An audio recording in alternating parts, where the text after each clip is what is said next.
What's up, YouTube? This is Too Raw for TV. Alright, so look, man. One of the biggest knocks on Devin Booker, and yeah, he's a great shooter, he's a great scorer. That Kobe shit need to stop, though. The guy's not Kobe Bryant. He's not reminiscent of Kobe Bryant. Kobe Bryant is a million times tougher than this motherfucker. But he's a guy that can light it up in this potpourri, soft ass era. Right? He can light it up, but who can't light it up in this era? Anyway, recently, the Phoenix Suns got shut down by the Orlando Magic, if I'm not mistaken, in a game recently. I can't remember the score, but if I'm not mistaken, I think they only had like double-digit points in that game. But I know the Orlando Magic beat the Phoenix Suns. And during that game, Paolo Banchero, who gets no mention at all, as a matter of fact, the Orlando Magic get no love from the media. I think last time I looked, they were 24 and 22. So that tells you how long they don't really talk about them. I think they went up being 25 and 22. I know they're above 500. Anyway, recently they beat the Phoenix Suns and quite handily. And during the game, you heard Paolo Banchero, second-year player, I believe he was averaging over 22 points a game, trash-talking Devin Booker. The exchange captures Booker expressing frustration about his performance, stating, quote, "I ain't have a game like this all season." Talking about playing bad. Banchero swiftly responds, accusing Booker of an incessant complaint, saying, "You've been crying all game, nigga." Booker defends himself, citing hits to the head, but Banchero dismisses it, asserting, "You've been crying all night, bruh." Look, man. Okay, yeah, it was 113.98. I thought it was double digits. Booker actually, oh, that's right. That's the game Booker had 44 points. So Booker actually had a great game. But he did get sort of stymied in the last few minutes of that game, if I'm not mistaken. So that's the game Booker had 44. So that's what he meant by that. This predated the 62-point game that he had, I think, a couple nights later. But anyway, in that game, Paolo Banchero had 26 points. Look, man, look.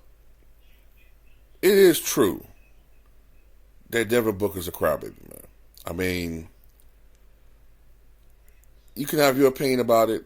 My opinion is that the guy's one of the premier crybabies that I've ever seen, man. Most games, man, I see this man arguing with officials, crying about fouls that he said that they didn't call. He should have got and ones, and that was a foul, and I got fouled, and yeah, he cries a lot to the officials. You know what I'm saying? He got that typical, entitlement that you see from certain guys like him, as far as players is concerned. Thinking, that everybody fouls them, they should take 25 free throw attempts per game. That's the type of mentality he has, It's sickening. He's a crybaby motherfucker. I'll never forget.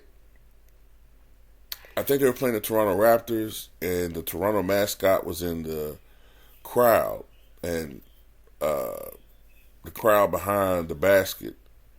I think he was to Devin Booker's left, and Devin Booker was at the free throw line. He ordered the security to remove the mascot because it was too, quote, distracting to him. Bro, a mascot? Since when have we seen mascots be distracted to players, bro? And I remember the video. I don't remember the mascot doing anything that was outside the realm of anything I ever saw before. But like I said, man, these guys today, they soft as fuck, man, these players. They're very soft.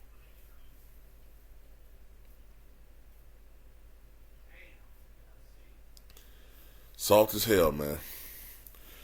So yeah, you know what I'm saying? Shout out to the Orlando Magic, a surprise team this year. Fuck the Phoenix Suns. I'm gonna tell you another thing too that pisses me off about the Phoenix Suns. I noticed that the media Stephen A. Smith, Kendrick Perkins, Brian Windhorst, especially. For some reason, they keep giving the Phoenix Suns all these passes, and they still need time to gel, and they still need time to do this and do that, right? But with Milwaukee, Dame and Giannis supposed to get it from day one. You see what I'm saying? They supposed to get it from day one. Day one. Even though they got, I think, the second best record in the East, that's not good enough. They're supposed to have the Chicago Bulls 96 record or something. Meanwhile, Phoenix, KD, they get to underperform.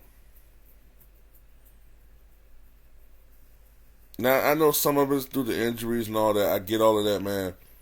But at the end of the day, KD gets too many passes from the media, man.